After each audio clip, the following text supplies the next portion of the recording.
महायुतीला विधानसभा निवडणुकीत भरघोस बहुमत मिळून सुद्धा सरकार स्थापनेला विलंब लागला।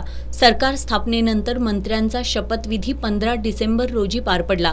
या गोष्टीला 18 दिवस होऊन गेले तरीही कोणत्याच जिल्ह्याचे पालकमंत्री जाहीर करण्यात आलेले नाहीत। याबद्दल प्रसार माध्यमांशी बोलताना आमदार सतेज पाटील यांनी पालकमंत्री पद हे फक्त 15 ऑगस्ट आणि 26 जानेवारी पुरतं मर्यादित नसून त्यांच्यावर जिल्हा नियोजनाची मोठी जबाबदारी असते। त्यामुळे प्रत्येक जिल्ह्याला पालकमंत्री मिळावा, अन्यथा उपोषण करण्याची वेळ येईल असा इशारा दिलाय। 15 ऑगस्ट आणि झेंडावंदन या दोन कार्यक्रमासाठी फक्त पालकमंत्री नसतात, तर एकूण त्या जिल्ह्याचं आर्थिक नियोजन हे पालकमंत्र्यांच्या माध्यमातून त्या ठिकाणी होत असतं। आणि म्हणून मला वाटते की आता लवकरात लवकर तो वाद मिटून प्रत्येकाच्या जिल्ह्याचा पालकमंत्री मिळावा, नाहीतर आता प्रत्येक जिल्ह्यात उपोषणाला बसावं लागेल आम्हाला पालकमंत्री द्या म्हणून।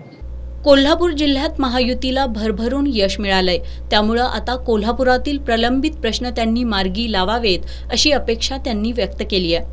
कोल्हापुरातल्या जनतेनं महायुतीला भरभरून असं यश दिलेलं आहे, त्यामुळे आता महायुतीच्या आमदारांची मंत्र्यांची आता नैतिक जबाबदारी आहे की कोल्हापूरचा IT पार्क करणं, शाहू मिलचा विस्तार त्या ठिकाणी करणं, कोल्हापुरातले रस्त्यांचं नियोजन त्या ठिकाणी करणं, एकूणच या तालुक्यातली रखडलेली धरणं असतील, रखडलेले अनेक प्रकल्प असेल, हातकणंगल्यात लॉजिस्टिक पार्क होणार होता, तो लॉजिस्टिक पार्कचा विषय प्रामुख्याने या ठिकाणी असेल, गड किल्ल्याचं संवर्धन असेल, हे सगळं आता 5 वर्षात एवढा मोठा मॅन्डेट जनतेनं दिलेला आहे, त्यामुळे आता त्या लोकांनी काम करावं अशी आमची अपेक्षा आहे।